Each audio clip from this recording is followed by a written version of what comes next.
I lifted the glass to my lips, the same evening drink Marcus had made me for 7 years.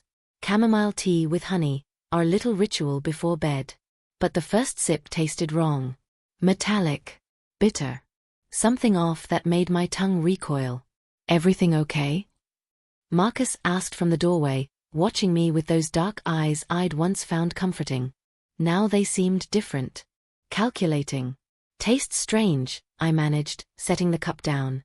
But it was already too late. My vision started blurring at the edges, the room tilting sideways. I tried to stand, but my legs wouldn't cooperate. The floor rushed up to meet me, or maybe I fell toward it. I couldn't tell anymore. Through the haze, I saw Marcus's face. Calm. Too calm. No panic, no rushing to help. Just watching as I collapsed onto our kitchen tile.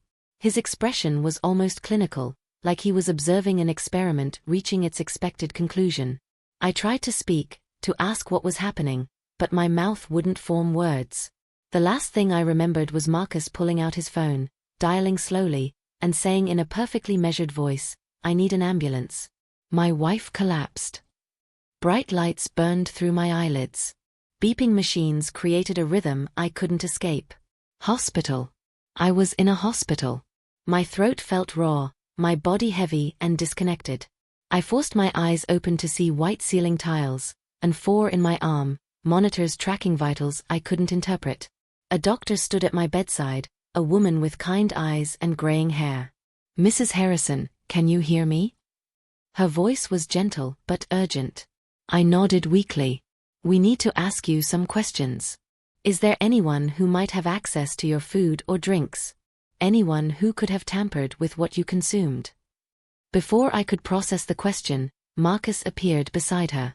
"Doctor, my wife has been under a lot of stress lately. She takes several medications. Could this be an interaction?" His hand found mine, squeezing gently. To anyone watching, it looked like concern. But his grip was tight. Controlling. The doctor looked uncertain, but Marcus continued, his voice perfectly calibrated between worry and helpfulness. "She's been forgetting things. Mixing up her pills. I've been worried about this." That was a lie. I never mixed up medications. But my tongue still felt thick, words impossible. Across the room, I caught the eye of a nurse standing by the door. She was watching Marcus, not me. And she didn't believe him. I could see it in the slight tightening of her mouth, the way her arms crossed defensively. The fog in my brain began clearing slowly, reality settling in with crushing weight. "My name is Claire Harrison. I'm 41 years old. I've been married to Marcus for 12 years. And someone just tried to kill me." The realization didn't come all at once. It built gradually as doctors ran tests, asked careful questions, and exchanged glances that suggested they knew more than they were saying. Marcus stayed close, playing the devoted husband, but I noticed things I'd missed before. The way he checked his phone constantly. How he answered questions before I could. The subtle pressure in his touch that said stay quiet. My mother-in-law, Beatrice, arrived in a storm of perfume and dramatic tears. She rushed to Marcus, not me, wrapping him in a hug while I lay connected to machines. "This must be so hard for you," she said to him, her back to my bed. Hard for him. Finally, the doctor returned, closing the door behind her. She introduced herself as Dr. Patterson and sat carefully beside my bed. "Mrs. Harrison," she said quietly, making sure Marcus was out of earshot, "the toxicology results show elevated levels of substances that don't match any of your prescribed medications." She paused, letting me process. "This wasn't an accident. Someone deliberately poisoned you." The words hung in the air like smoke. Deliberate. Poisoned. Someone wanted me dead. The weight of that truth hit me like a physical thing. Not fear exactly, though fear was there. But betrayal. Deep, nauseating betrayal that made the poisoning itself feel like a secondary wound. Someone I shared a bed with, someone who'd held me during my father's funeral, someone I'd trusted with everything, wanted me gone. Dead. Erased. I looked at Marcus through the doorway where he stood with his mother, and suddenly every moment of our marriage took on a different shade. The way he'd grown distant over the past year. His sudden interest in our life insurance policies. Comments about me getting older, losing energy, becoming less vibrant. I'd thought he was just being thoughtless. Now I saw it differently. Dr. Patterson was watching my face carefully. "Do you have suspicions about who might have done this?" she asked gently. Before I could answer, I heard Beatrice's voice from the hallway, clear and carrying. She was crying, but her words were startling. "You'll get through this, Marcus. However it turns out, you'll move forward. You're still young. You have your whole life ahead of you. Move forward." Those words. She wasn't crying for me. She was crying for her son's interrupted plans. I looked at Dr. Patterson and nodded slowly. "I have suspicions," I whispered. "But I need time." Over the next 2 days, I drifted in and out of consciousness while treatments flushed the poison from my system. During the lucid moments, I listened. Marcus thought I was too weak to notice, too compromised to understand. But I heard everything. I heard him in the hallway with Beatrice, speaking in low tones about practical matters. "What about the house?" she asked. "And the accounts?" "Let's not get ahead of ourselves," Marcus replied, but his tone was administrative, not grief-stricken. "The insurance takes 60 days to process. After that, we'll handle everything." Insurance. They were already planning the distribution of my assets. I heard Beatrice talking to someone on the phone, probably a relative, explaining the situation with practiced sorrow. "It's so tragic. She's barely holding on. Poor Marcus is devastated." But when she thought I was sleeping, I heard her whisper to him, "This is taking longer than expected." Than expected. The words confirmed everything. They'd anticipated I'd die quickly. My survival was an inconvenience, not a relief. Through my half-closed eyes, I watched Marcus pace by my bedside. His face held no joy that I was recovering, no relief that his wife had survived. Only frustration. Calculation. He was reconfiguring his plans, working around the obstacle of my continued existence. And I realized something important. They thought I was too weak to fight back. I survived. Not just the first night, but the second, third, fourth. My body metabolized the poison, my system stabilized, the monitors showed improvement. I should have been dead. The doctors said as much carefully, saying I was remarkably resilient and very fortunate. Marcus's response to this news was telling. No tears of relief. No grateful prayers. Just a tightening around his eyes and a question, how long until she can come home? Home. The place where he'd poisoned me.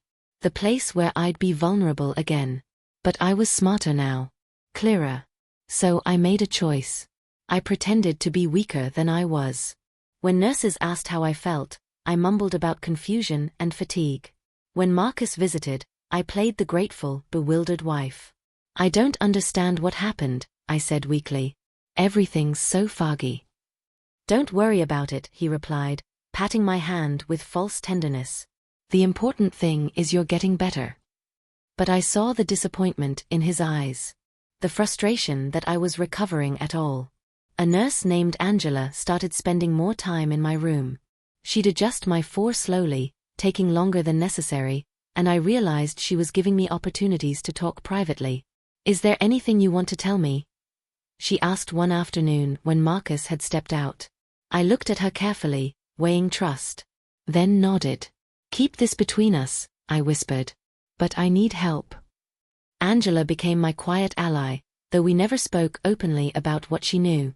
But she'd linger when Marcus visited, always finding tasks that required her presence. She documented things in her notes, careful observations about his behavior and my responses. One afternoon, she mentioned casually that a woman had been calling the hospital repeatedly, asking about my condition. "Says she's a concerned friend," Angela said, watching my reaction. Marcus overheard and jumped in quickly. "That's probably Simone. She works with me. We're all worried about Claire." Simone. I knew exactly who Simone was. Younger, ambitious, hired to Marcus's firm 6 months ago. He'd mentioned her frequently, always with casual praise. "Simone had a great idea in the meeting today. Simone thinks we should expand to Portland."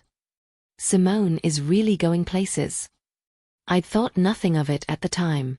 Now it all made horrifying sense. She wasn't calling as a concerned friend. She was calling to check if the plan had worked. If the replacement timeline was on track. After Marcus left that evening, I asked Angela if she'd noted Simone's full name. She had. Simone Fletcher, 29 years old. Had sent flowers to my room with a card that read, "Thinking of you both during this difficult time." Both. The audacity was breathtaking. This woman knew. She was waiting in the wings, ready to step into my life the moment I was gone. Lying in that hospital bed, I forced myself to think backward through my marriage. Patterns I'd dismissed as personality quirks suddenly looked like calculated cruelty. 6 months ago, Marcus had started commenting on my age. "You're not as energetic as you used to be. Maybe you should consider Botox. Just to stay fresh. A lot of men our age are dating younger women now. Just something I've noticed." I'd laughed it off, assumed he was being thoughtlessly honest. Now I understood. He was preparing me, and himself, for my replacement. Beatrice had escalated her criticism around the same time. "You've let yourself go a bit, Claire. Marcus deserves someone who takes better care of themselves. It's important to keep a husband interested, you know." They'd been working together, undermining my confidence, making me feel disposable. Then came the insurance changes. Marcus had suggested we increase our life insurance policies 3 months ago.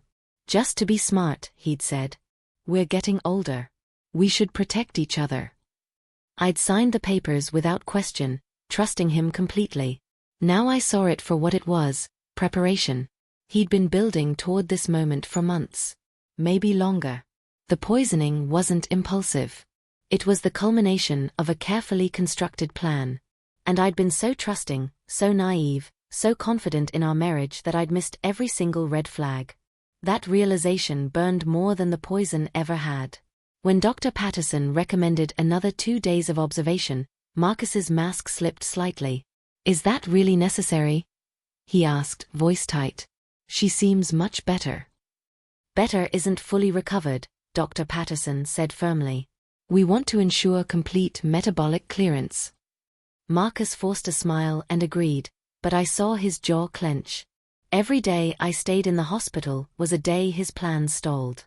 So I made a decision. I wouldn't confront him. Wouldn't accuse or demand explanations. I would stay silent, confused, grateful to be alive. Let him think I suspected nothing, that I believed the doctor's initial theory about medication interactions. "I must have mixed something up," I said weakly when Marcus visited that evening. "I've been so scattered lately." Relief crossed his face. "Don't blame yourself. These things happen." "I'm lucky you were there," I added, the words tasting like ash. "You saved my life." He squeezed my hand, playing his role perfectly. "I'll always take care of you." But his eyes were calculating, already planning the next move. Beatrice visited the following morning, bringing flowers and wearing black like I was already dead. "How are you feeling, dear?" she asked, the endearment forced. "Confused," I replied, maintaining my act. "But grateful." "Yes, well," she said, arranging flowers with unnecessary aggression, "we should all be grateful it wasn't worse." They underestimated me. Thought I was too trusting, too weak, too broken to fight back. That was their mistake. While Marcus believed I was barely coherent, I was actually reviewing everything with new eyes. Angela had quietly brought me my phone at my request, though Marcus didn't know I had it. I checked our bank accounts, our insurance policies, our mortgage documents. Everything I'd ignored while trusting him to handle our finances. What I found made my blood run cold. 3 months ago, Marcus had changed the beneficiary on his life insurance to his mother. Not unusual perhaps, but the timing aligned with when he'd pushed me to increase my own policy. Where he'd left himself as my sole beneficiary. He'd also opened a separate investment account I knew nothing about, transferring money quietly over the past 6 months. Small amounts, nothing that would trigger alerts, but it added up to nearly $50,000. Money I didn't know existed, money I had no claim to. The mortgage papers showed something else. He'd looked into refinancing options that would convert our joint ownership to a single-owner transfer upon death. He'd researched, planned, prepared for a future where I didn't exist. I took screenshots of everything, emailing them to a private account Marcus didn't know I had. Then I deleted the emails from my phone, clearing all evidence. Dr. Patterson stopped by that afternoon, closing the door behind her. "The toxicology report is conclusive," she said quietly. "This wasn't accidental. I need to ask directly, do you believe your husband poisoned you?" I met her eyes. "Yes." "Do you want to pursue this legally?" I thought about Marcus's careful planning, about Simone waiting in the wings, about Beatrice already mourning the inconvenience of my survival. "Yes," I said. "But carefully. I need time to prepare." Marcus maintained his performance flawlessly. He visited twice daily, always bringing something thoughtful, magazines, flowers, favorite snacks I was too nauseous to eat. He'd hold my hand and speak in soothing tones about home, about recovery, about our future together. Every word was a calculated lie. Beatrice came less frequently, and when she did, she could barely look at me. Her eyes would skip over my face like I was already a ghost. She talked to Marcus in hushed tones, always finding reasons to step into the hallway where they thought I couldn't hear. But hospital acoustics are strange. Their whispers carried. "How much longer?" she asked one afternoon. "Until what?" Marcus replied carefully. "Until we can move forward. This is dragging on. She's recovering. We have to be patient." "Patient?" "Marcus, we planned this carefully. Now you're stuck with." "Lower your voice," he hissed. I kept my eyes closed, breathing evenly, pretending to sleep. Pretending not to hear my mother-in-law discuss my continued existence like a problem requiring management. Dr. Patterson and Angela had both offered to document everything. Marcus's reactions, Beatrice's comments, the pattern of behavior that suggested conspiracy. But I told them not yet. Not until I had everything I needed. I started recording nothing physically, but remembering everything. Every comment, every expression, every moment where their masks slipped. Building a mental catalogue of evidence, of patterns, of truth. The poisoning had clarified something important. I'd spent 12 years trusting the wrong people. I wouldn't make that mistake again. On my 6th day in the hospital, a different doctor appeared. Dr. Alexander Reeves, a toxicologist the hospital had brought in for consultation. He sat beside my bed and spoke in careful, professional tones. "Mrs. Harrison, the substance we found in your system is not commonly available. It requires specific knowledge to obtain and administer." He paused, watching my reaction. "What I'm saying is this wasn't random. This was deliberate, calculated, and done by someone with access to you." I'd already known this, but hearing it stated so clinically made it more real, more actionable. "The hospital is required to report cases of suspected poisoning to authorities," he continued. "But given the circumstances, we wanted to speak with you first. Do you want to pursue this investigation?" I thought about going home to Marcus, about sleeping in the same bed where he'd planned my death, about pretending everything was normal while he plotted another attempt. "Yes," I said quietly. "But I need time. I need to go home first, gather evidence, build a case that will hold up." Dr. Reeves frowned. "That could be dangerous." "It will be more dangerous if we move too fast and he destroys evidence or disappears," I replied. "I know my husband. If he feels cornered, he'll run. I need him confident, thinking he's won." Angela had been standing by the door and stepped forward. "I can document everything from our end. Create a medical record that supports the timeline." Dr. Reeves considered this carefully, then nodded. "All right. But we'll need to establish safety protocols. And the moment you feel unsafe, you call this number." He handed me a card. "Detective Maria Cortez, Major Crimes Unit. She's already been briefed," he said. "She's waiting for your go-ahead." I looked at the card, running my thumb over the embossed text. This was real. I was really doing this. "Thank you," I whispered. "I'll be ready soon." 3 days later, Dr. Patterson officially discharged me. Marcus arrived with fresh clothes and a wheelchair, playing the devoted husband perfectly. "Ready to come home?" he asked, smiling that smile I'd once loved. "So ready," I lied. The drive home was surreal. Marcus chatted about mundane things: repairs the house needed, a new restaurant we should try, plans for the upcoming holidays. Like he hadn't poisoned me. Like I hadn't almost died. Like our marriage was anything other than his murder plot.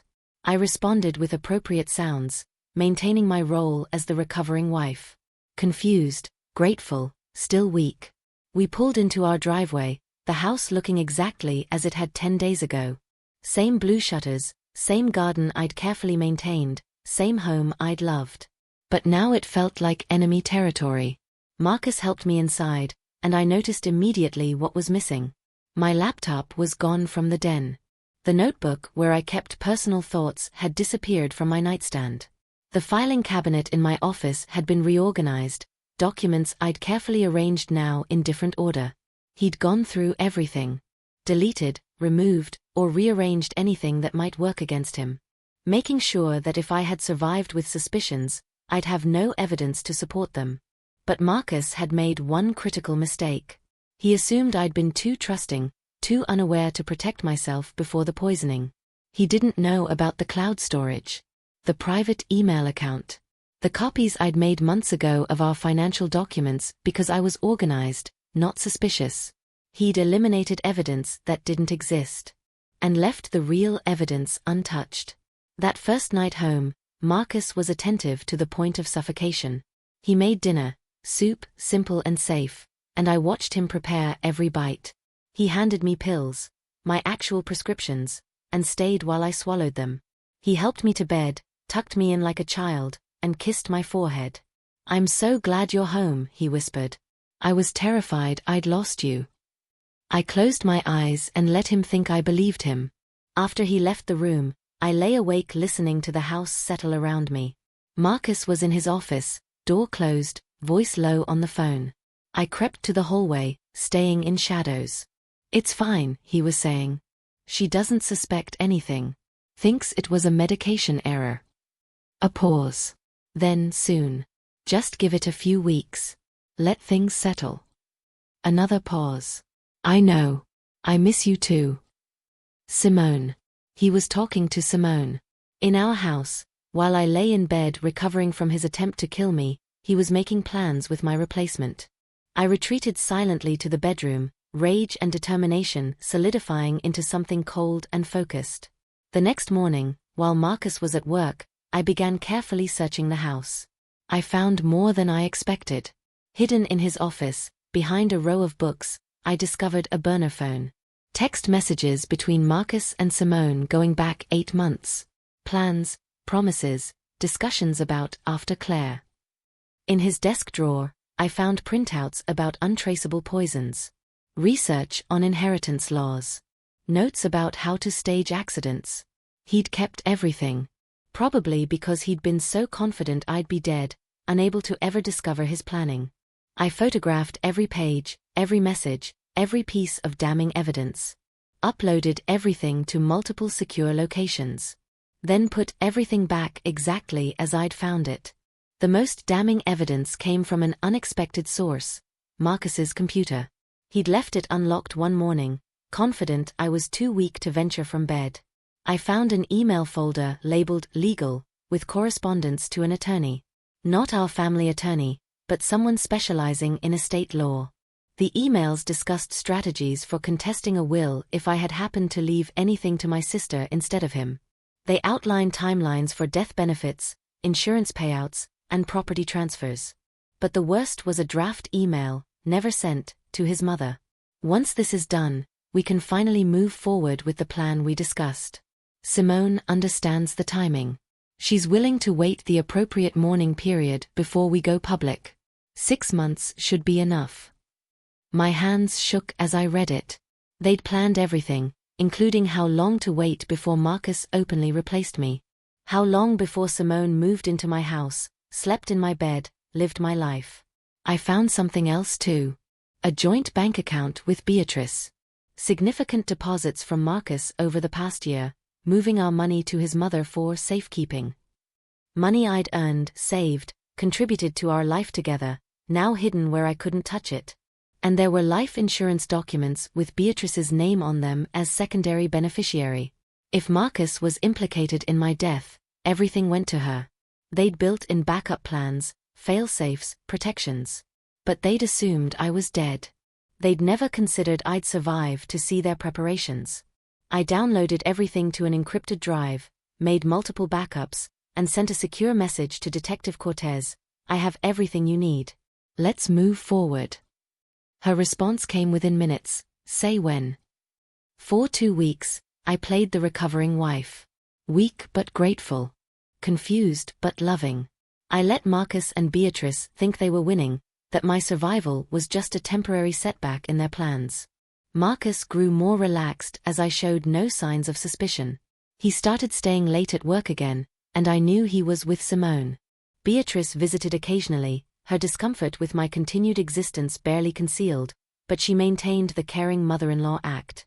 They thought I was oblivious. That I believed in the medication interaction theory.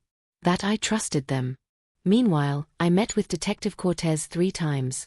Once at a coffee shop Marcus never went to, once at the precinct when he thought I was at physical therapy, and once at my sister's house. I gave her everything. The financial records, the text messages, the emails, the research about poisons. Dr. Patterson provided detailed medical documentation. Angela submitted her observations. The toxicologist offered expert testimony. Detective Cortez reviewed everything methodically, building an airtight case. This is more than enough, she told me during our 3rd meeting. We have motive, opportunity, and substantial evidence of premeditation. But I need to ask, are you absolutely certain you want to move forward? I thought about that night in the kitchen, about collapsing while Marcus watched, about waking up to find my mother-in-law mourning the inconvenience of my survival. Yes, I said firmly. I'm certain. She nodded. We'll move on Monday. Be ready. I went home to wait, watching Marcus prepare for his future without me, knowing his entire plan was about to collapse. Sunday night, he made me tea again. Same ritual, same care. But this time, he didn't add anything. He didn't need to. He thought time was on his side, that he could try again later if needed. He had no idea tomorrow would change everything. Monday morning started normally. Marcus left for work at 7:30, kissing my forehead and reminding me to rest. Beatrice called at 8 to check on me, her tone suggesting she was fulfilling an obligation rather than expressing genuine concern. I told her I was fine, maintaining my role perfectly. At 9:15, Detective Cortez called. We're moving in 1 hour. Stay somewhere public until you hear from me. I drove to a coffee shop near my sister's office and waited. My phone buzzed constantly, text messages from friends, emails about work projects I'd been neglecting during recovery, notifications about bills and appointments. Normal life continuing while everything else burned down. At 11:30, my phone rang. Marcus. I almost didn't answer, but Detective Cortez had said to act natural. Hello. I said, keeping my voice light. Claire, there are police at my office. His voice was strained, higher than normal. They're asking about your poisoning. About our insurance policies. About. He trailed off, and I could hear voices in the background, official and firm. What's happening? I asked, playing confused. I don't know. They're saying, they're reading me my rights. Claire, I need you to tell them this is crazy. That we're fine. That you know I would never. The line went distant as someone took his phone. Detective Cortez's voice came through. Mrs. Harrison? Your husband is being taken into custody. We're executing search warrants on your home and his office. You should stay away for a few hours. I understand, I said, hands shaking with adrenaline. Thank you. I hung up and sat in that coffee shop, watching people order lattes and work on laptops and live their ordinary lives while mine fundamentally shifted. Marcus had been arrested.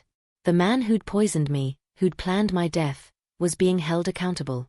My phone rang again. Beatrice. This time, I let it go to voicemail. The next call I took came from an unexpected source. My sister, Natalie. Claire, oh my God, are you okay? I just saw the news. They're saying Marcus was arrested for trying to kill you. The story had broken faster than I'd anticipated. Local news had picked it up, and within hours, it was everywhere. Husband arrested in wife's poisoning. Local man charged with attempted murder. Insurance plot foiled when wife survives.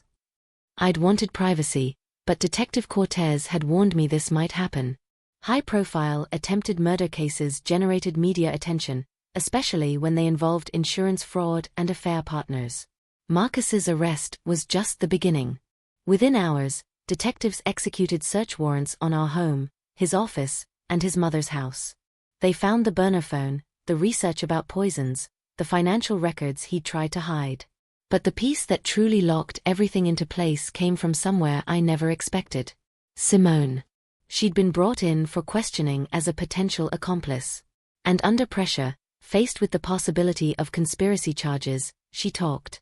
She told investigators everything. How Marcus had described me as a burden he needed to escape. How he'd promised they'd be together soon. How he'd asked her to wait just a little longer, that he was handling things. She even had text messages where Marcus had explicitly stated his plan. Messages she'd kept as insurance in case things went wrong. Turns out, Marcus's affair partner was smarter than he'd given her credit for. She'd documented everything, protecting herself. And now that documentation was destroying him. The arrest happened at Marcus's office, and Beatrice was there. She'd been meeting him for lunch, probably to discuss the next phase of their plan, when detectives arrived. According to witnesses I heard from later, she'd screamed. Not at the police, not at the situation, but at me. This is Claire's fault, she'd shouted as they led Marcus away in handcuffs. She's trying to ruin him. She's always been vindictive. She probably poisoned herself for attention. The irony of her defending her son while accusing me of attempting suicide by poison was lost on no one. Detective Cortez had recorded every word. Beatrice was brought in for questioning immediately. At first, she maintained her innocence, claimed she knew nothing about Marcus's plans. But the evidence from her house told a different story. The joint bank account with my money in it. The life insurance documents. Email chains discussing the timeline. Text messages where Marcus explicitly told her it's tonight, on the day I was poisoned. She'd known everything. She'd been part of the planning, the execution, the cover-up. When faced with potential conspiracy charges, she tried to shift blame entirely to Marcus. But the evidence was overwhelming. They'd worked together to try to kill me. Public opinion shifted rapidly. What had started as shock turned to sympathy for me and disgust for them. I received messages from people I barely knew, expressing support and disbelief. Marcus's colleagues issued statements distancing themselves from him. His business partners scrambled to remove his name from their firm. And Simone lost her job within 24 hours of the story breaking. 3 days after the arrest, my phone rang again. Beatrice. This time, I answered.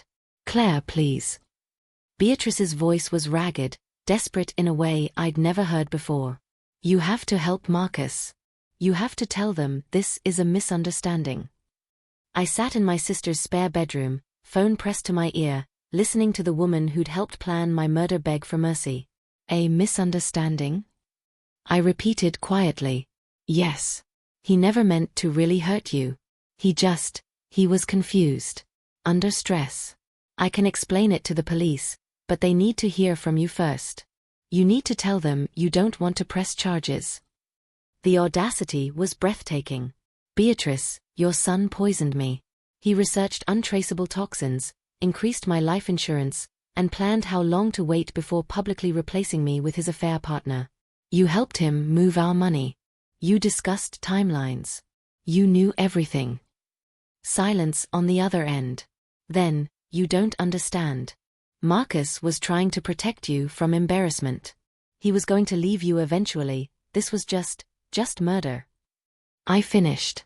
Just attempting to kill me so he could collect insurance money and move on with his mistress without the inconvenience of divorce? Don't be dramatic, she snapped, and there it was. The real Beatrice, the one who'd always thought I wasn't good enough for her son. Marcus deserves to be happy.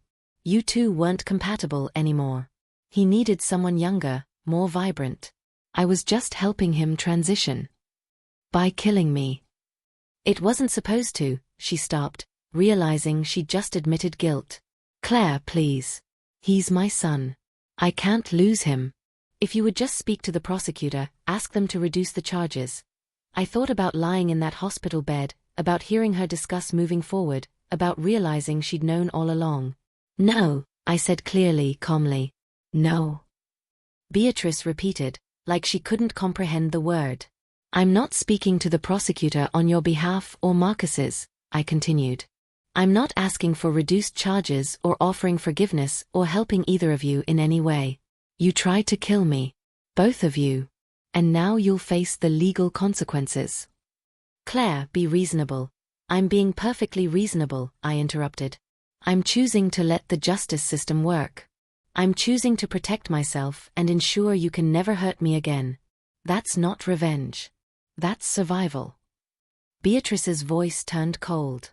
You'll regret this. People will think you're vindictive. You'll look bitter and cruel. People will think I survived attempted murder and chose not to let my attackers go free, I corrected. And I'm comfortable with that. Marcus gave you everything, she tried one more time. That house, that lifestyle, security. Marcus tried to take everything, I said firmly. My life, my future, my dignity. The house is mine. The lifestyle was built with my work too. And the only security I need now is knowing both of you are being held accountable. I could hear her breathing, harsh and irregular, processing the reality that her manipulation had failed. That I wasn't the weak, forgiving doormat she'd assumed I'd be. You'll be sorry, she finally said. When you're alone, with no one. I'd rather be alone than dead, I replied. Goodbye, Beatrice. I hung up and blocked her number, then sat in silence, letting the relief wash over me. I'd said no. Cleanly, firmly, without guilt or second-guessing. And it felt like freedom. The trial moved faster than I'd expected. Marcus's attorney tried to build a defense around reasonable doubt, claiming the poisoning could have been accidental contamination, that the affair was real but the murder plot wasn't. But the evidence was overwhelming. The research on his computer. The text messages with Simone. The financial movements. Beatrice's testimony, which she tried to use to exonerate herself but only further incriminated them both. The burner phone records showing coordination on the night I was poisoned. Simone testified in exchange for immunity. She detailed every conversation where Marcus had discussed his plan, every promise he'd made about their future after Claire. The jury deliberated for 6 hours. Guilty on all counts. Attempted murder, conspiracy, fraud. Marcus was sentenced to 18 years.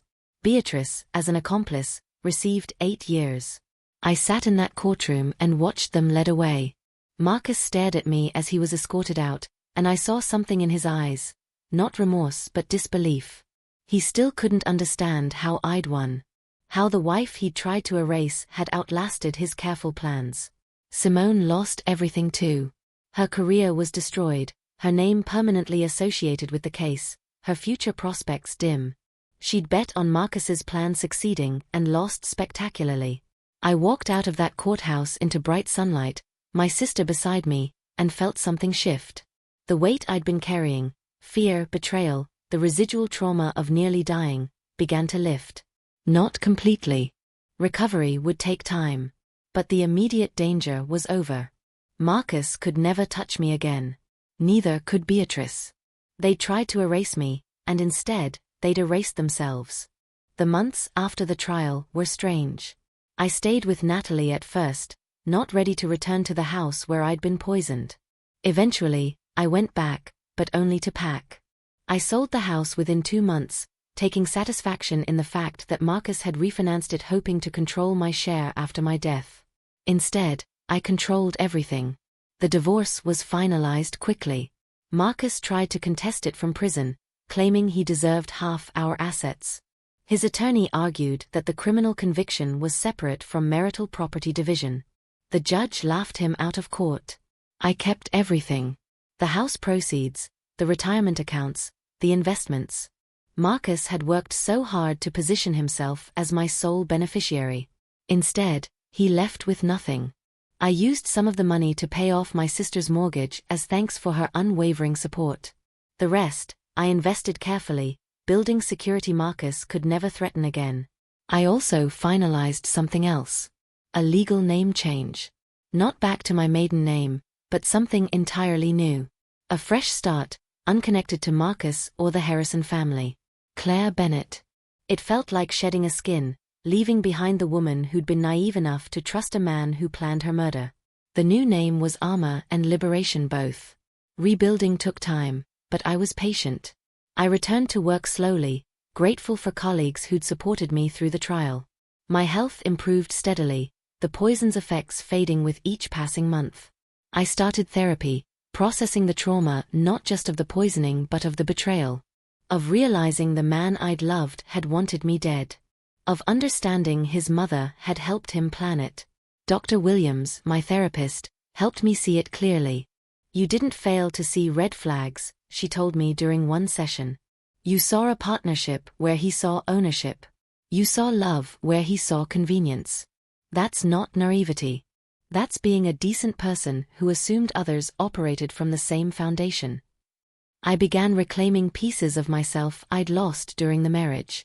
Hobbies Marcus had dismissed as silly. Friends he'd encouraged me to distance from. Ambitions I'd set aside to support his career.